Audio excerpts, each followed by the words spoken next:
Hi guys, welcome to a new episode of Sneak Peek. So I'm David. And I'm Brian. So today's episode, we do not have a guest with us, so it'll be the two of us. But we do have a very special shoe to review today. So without further ado, let's get into the review of the show. The shoe. And ta-da! Okay, here we have a very special non-Jordan 1 box. So now this is the Air Jordan 4 box, but it is different. It's like a kind of like a speckles of grey paint on it. Yes. So this is the Air Jordan 4 Taupe Haze. Okay. So this is one of the later models that were released alongside one that has released called the UNC. A lot of people actually thought that this was gonna release as a Travis Scott Jordan 4s because previously there was some leaked photos of Travis Scott rocking something very very similar to this with his own like logo and the Travis Scott branding. But then after that, people were surprised when Jordan 4 just released it as like a Taupe Haze. So let's talk more about this shoe in particular. Okay, now the Air Jordan 4s, a little bit about history about Air Jordan 4s. So I mean, Jordan 4 is like one of the silhouettes by Tinker Hatfield, one of the very popular Jordan designers. So Jordan 4s, as in like there's a lot of history about it, but I think the most iconic was when Jordan hit a game-winning shot in this against the Cleveland Cavaliers. Yes. This shoe features one of the very popular mocha colorways, I would say. It's called Taupe for a reason now. Suddenly everyone is using Taupe. Yeah, correct. Essential, there's a Taupe colorway, and now there's this shoe in Taupe. It seems that the brown color, Milo colored theme is still very prominent. You put it in next comparison with the Travis Scott one, the dark mochas, you see that this color is actually very popular now. Rightfully so, because it's so easy to match. Hopefully we'll see other iterations or other shoes also in this colorway. The materials wise, so I think some parts of the shoe they use like a suede material for the shoe, and if you can see from I think like the front foot and the tongue, it actually has this like a bit of cracking, like a bit of like a distressed kind of look. Like looks like you have worn it already. So like the front panels here, along the toe box as well as along the lace holes, are all purposefully cracked. So it gives off that rugged feel as well. Very like vintage vibes . And I would say my favorite part of this shoe is probably the infrared logo . I think it's just something that really pops from the shoe because the whole shoe is like a very neutral, very plain color, but just with the infrared sign, I think it stands out a lot. The inner sock, the inner lining under the tongue is also infrared. In the same infrared color, and also a little bit of the accents on the sole, so that gives the shoe that pop. This is not a general release it is a sole release, but obviously it is special. It comes in a pack because Nike purposely did like unique customizations to the box, added interesting details here and there. So pretty cool. We have pairs in store now, so if you are an Air Jordan 4 fanatic, please do come down, check it out. So I think we talked most about the shoe already. So what will you rate the shoe? Honestly, I'll give it a 8 because I really like the design and the color, like what Brian said. I probably won't rock this pair personally because I'm not a Jordan 4 fan. I mean, I do like certain colorways like the Breds and the cool grays, but it's not something I rock personally. But something very eye-catching and very nice. I will give this a 9 actually, because a silhouette like the Jordan 4 to stand out against its strong competitors like the Air Jordan 1s, I think is definitely very worthy . And I think it's also very easy to rock. I think it's actually also damn comfortable also.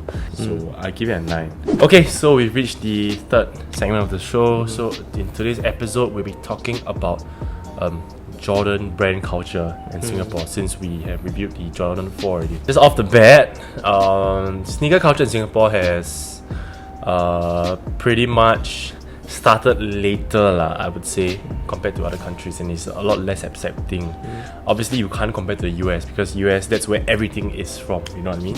From what I've observed from Jordan culture in Singapore, there's actually like two main groups, I would say. I would say one is probably the old school like Jordan heads who actually watch Michael Jordan growing up. That's why they follow the Jordan line, because they like Michael Jordan itself lah. And the second group will be the group that we probably belong in, which is like the streetwear group, where we see Jordans like as like a streetwear sneaker, like the Jordan 1s. And that's why for the second group, I think most of them will only probably know like the more popular or the more like streetwear-ish kind of Jordans. But maybe for the first group, maybe they can list 1 to 35, something like that. Yeah. So today we're gonna talk about like how accepting is the our Singapore culture in like the Jordan brand models.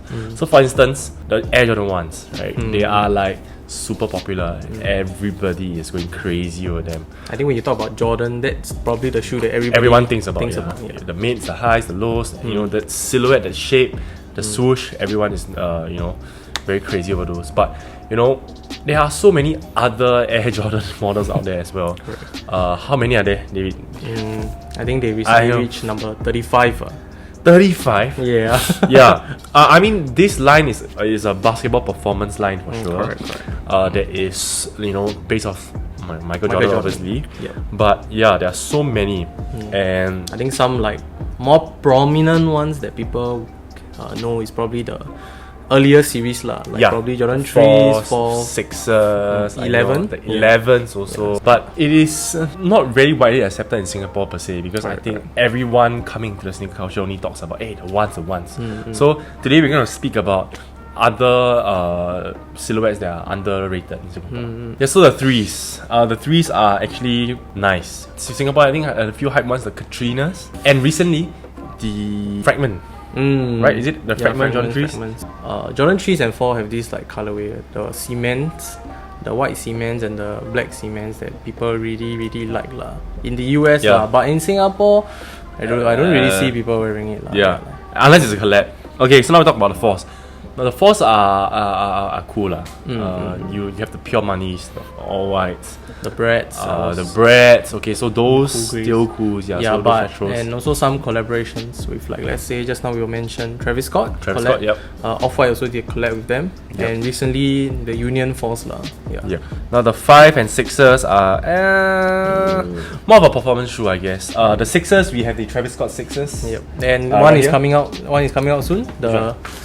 The brown color one. The brown. Yeah. Actually released this morning. So this is the 6s. Unless it's a collab, people don't really pay attention to these like the others. Besides the 11s and the Concords, obviously, and the Breads.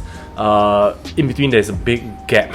From 7 to 10 is like, I mean, they do try to bring it into streetwear, like from 7 to 10. Like they have some interesting collabs here and there, but I don't think one has been like widely accepted yet by people, because from 7 to 10, like what Brian say, I guess some of them are more performance based and some of them are like more harder to rock lah with streetwear style, I would say. Yeah. I mean, it's also pretty evident lah. You know, actually, some shoes I still remember, like the 11 Breads. You know, actually set in Foot Locker at retail. Correct. For some time, and then actually on StockX or Goat, you know, they was selling for a lot more. Yeah, because I think in other countries, like especially our brand say like US lah, I think the people there who the culture is there. Basketball is there. That's where it came from. You know, in the US. So I guess to sum it up, let's talk about Jordan culture in Singapore. I honestly think that it will not go anywhere anytime. I think Singaporeans will still love the Jordan 1s and maybe a few classic models, 4, 6s, and the collabs, of course, because in Singapore we're all just a bunch of hypebeasts. In Singapore, probably like Jordan culture is still probably gonna stay within like the few signature models, because if you've seen Travis Scott, the man himself, has actually did a Jordan 33 collab. That shit, you see, if Travis Scott himself can't make the shoe hot, I mean, it says a lot lah. Says a lot lah about it. Yeah, so I think Jordan is still gonna stay, like the other non-signature models are still gonna stay like performance wise lah. Performance maybe basketballers out there, you guys can because I've actually only seen basketballers who rock like the non-signature models. Yeah, because in Singapore lah, So I think I think we will just still stay within that lane lah of like ones. And I think we are happy to do so. Yeah, correct. Okay, so we have come to the end of another episode of Sneak Peek. Thank you for joining us. Remember to like and subscribe, and let us know in the comments what do you think about Jordan culture in Singapore, or let us know what other silhouettes that you like as well of Jordan. Alright, cool. So we'll catch you in the next one. Bye.